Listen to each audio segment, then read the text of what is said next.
Abílio Diniz é um dos maiores empreendedores do Brasil e uma referência de renome internacional quando o assunto é varejo.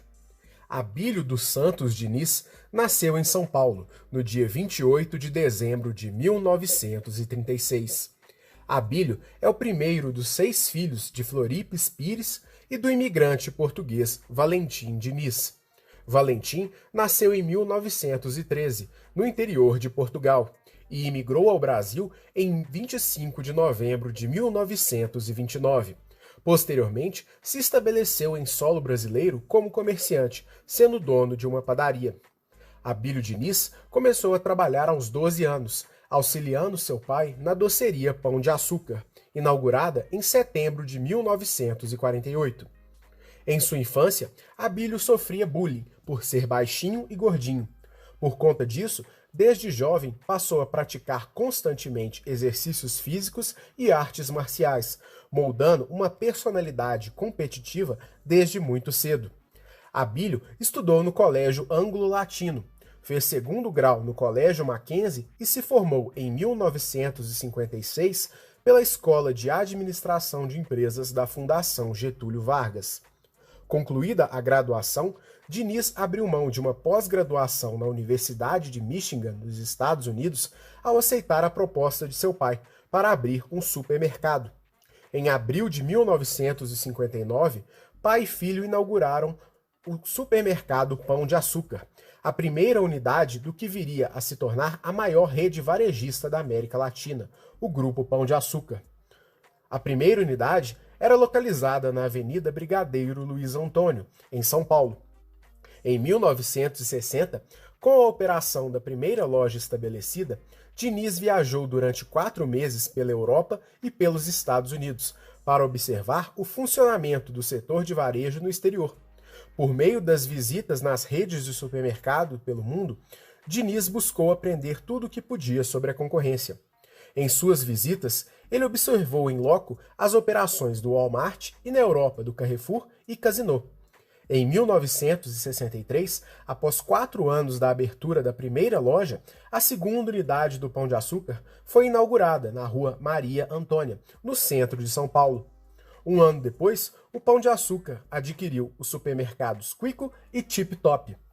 A expansão por meio da compra de outras redes concorrentes é uma estratégia amplamente adotada por empreendedores que dominaram mercados em todo o mundo. A Coca-Cola Company comprou diversas marcas de bebidas não alcoólicas em todo o mundo. No Brasil, Carlos Wizard criou o Grupo Multi, que adquiriu diversas escolas de inglês consolidadas, como o IASG, e escolas preparatórias como a Microlins. Assim, ele consolidou o grupo como um dos líderes do mercado de educação no Brasil. Em 2013, ele vendeu o grupo por cerca de 3 bilhões de reais.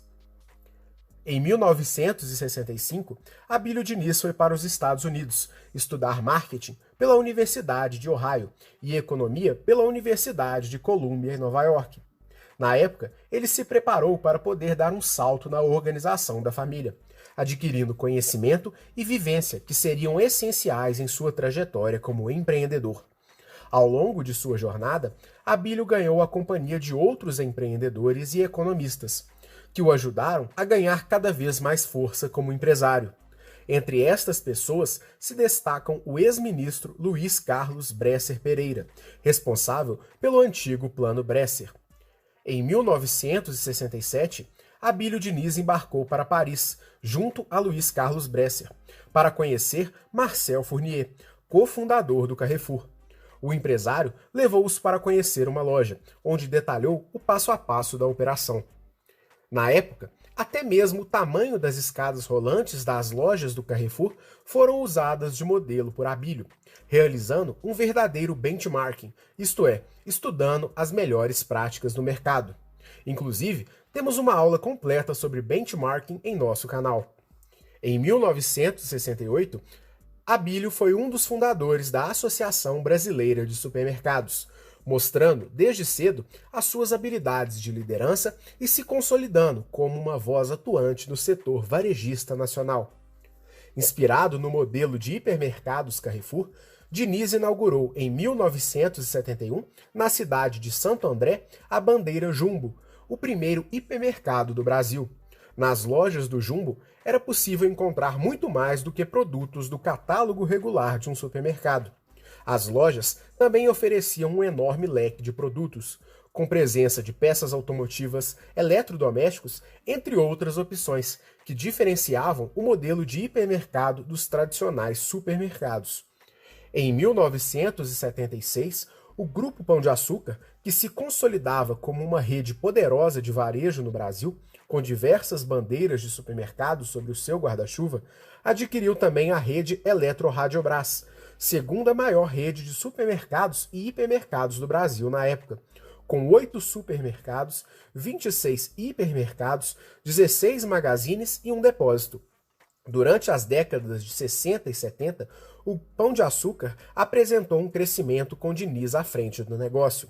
O Pão de Açúcar foi a primeira rede de supermercados a instalar uma loja em shopping center, o Iguatemi, em São Paulo.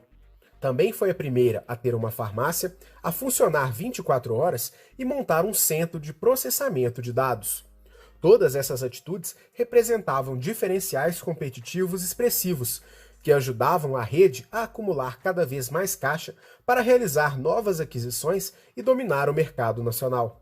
Entretanto, em 1979, após os decorrentes desentendimentos familiares, Diniz se afastou dos negócios.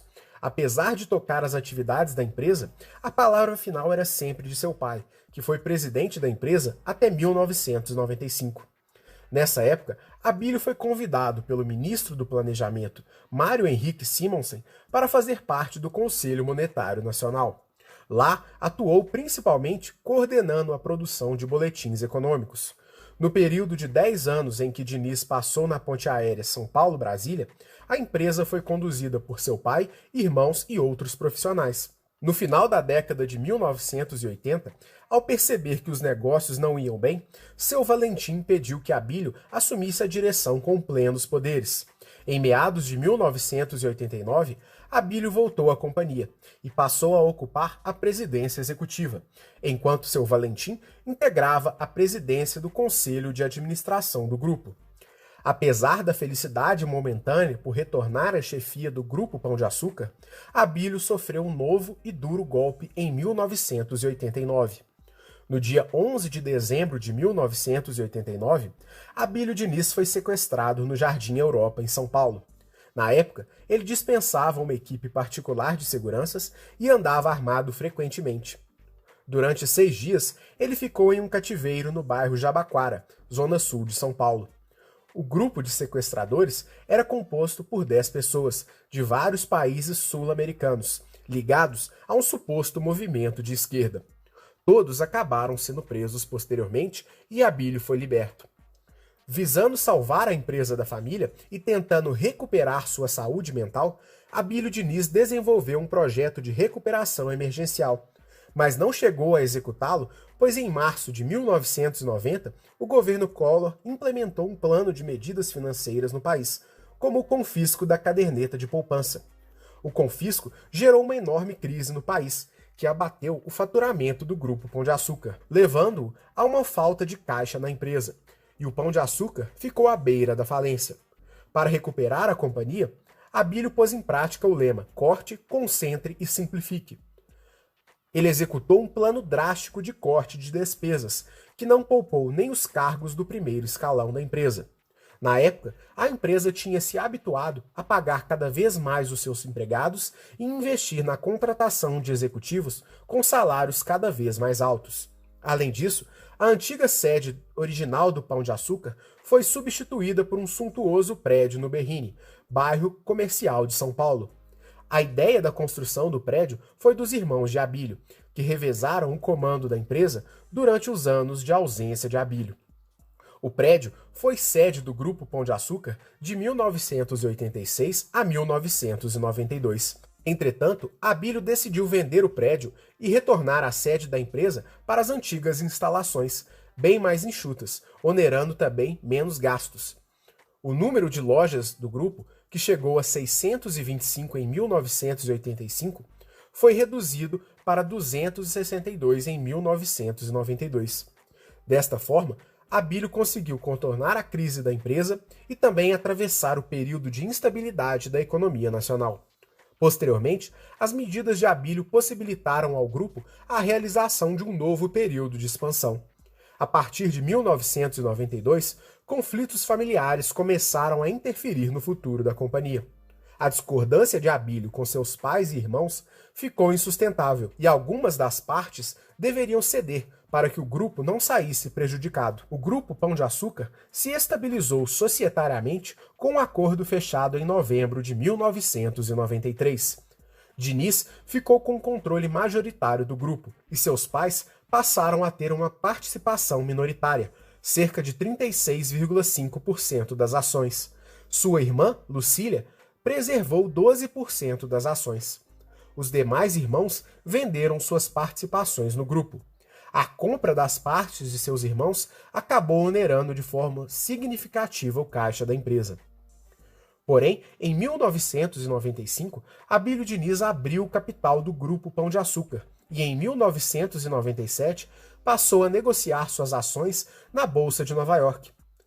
O Grupo Pão de Açúcar foi a primeira empresa de controle 100% nacional a realizar uma emissão global de ações, tanto em bolsas no Brasil como nos Estados Unidos e Europa. O passo seguinte foi buscar um parceiro estratégico no exterior.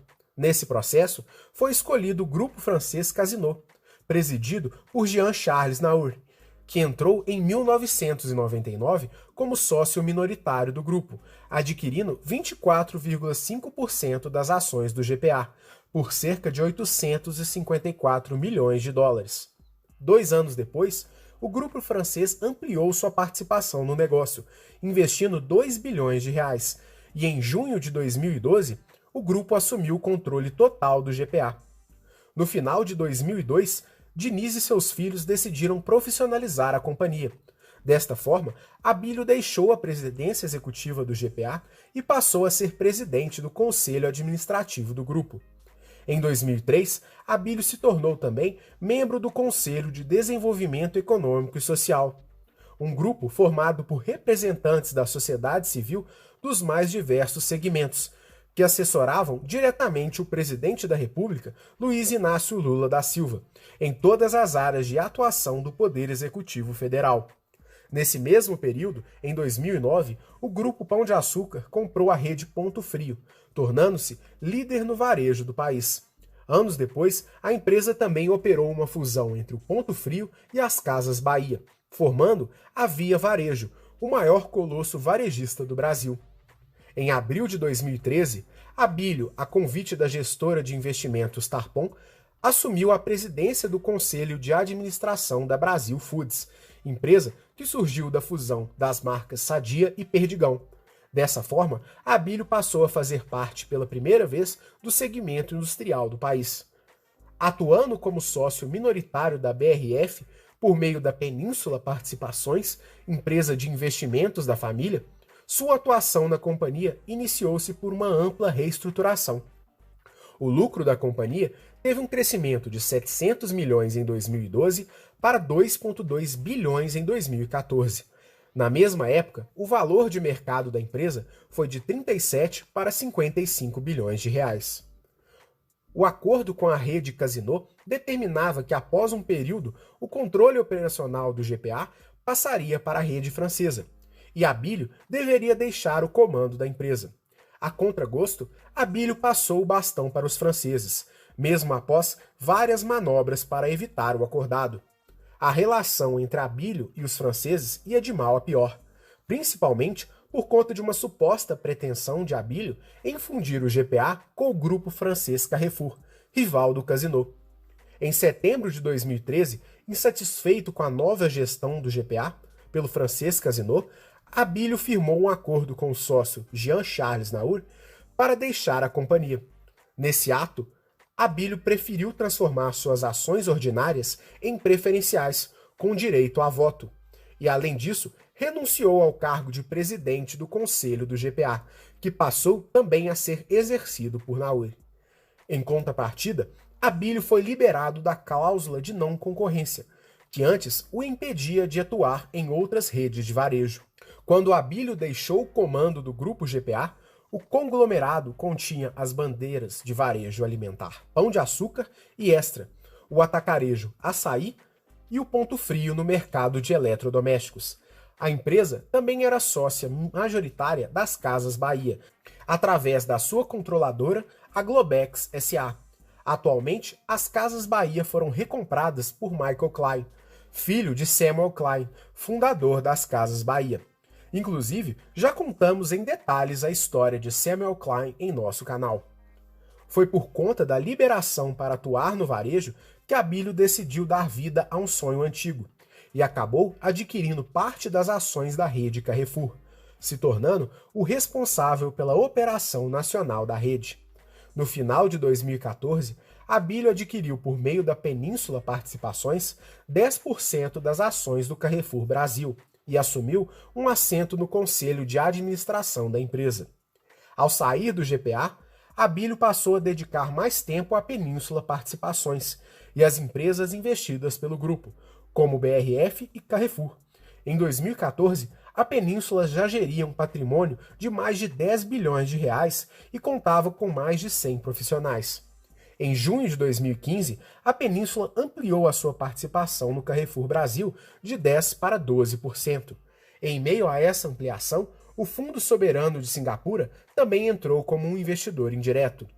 No ano de 2015, a Península aumentou de 2,4% para 5,7% sua participação no Carrefour Global.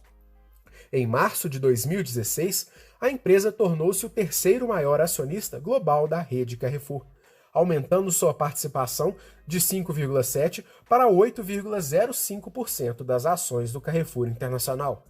Em maio de 2016, Abílio foi nomeado membro do Conselho de Administração do grupo, com 90% dos votos lançados na reunião anual dos acionistas. Desde janeiro de 2016, Abílio ocupava a posição de observador, à época com papel apenas consultivo. Abílio é casado e tem 6 filhos. 4 dos seus herdeiros são do primeiro casamento, realizado em 1960, e os outros 2 de seu segundo e atual casamento. Abílio também é autor de 2 livros, em que conta parte de sua experiência de vida. Em 2004, ele lançou o livro Caminhos e Escolhas, o caminho para uma vida mais feliz. A obra narra os momentos decisivos de sua vida e como estes momentos o transformaram. O livro aborda 6 pilares que ele julga essenciais para uma vida feliz: atividade física, alimentação, controle do estresse, autoconhecimento, amor e espiritualidade e fé. Em outubro de 2016, Abílio lançou seu segundo livro, Novos Caminhos, Novas Escolhas, que conta as principais reinvenções da vida pessoal e profissional do empresário nos 12 anos anteriores à edição do livro.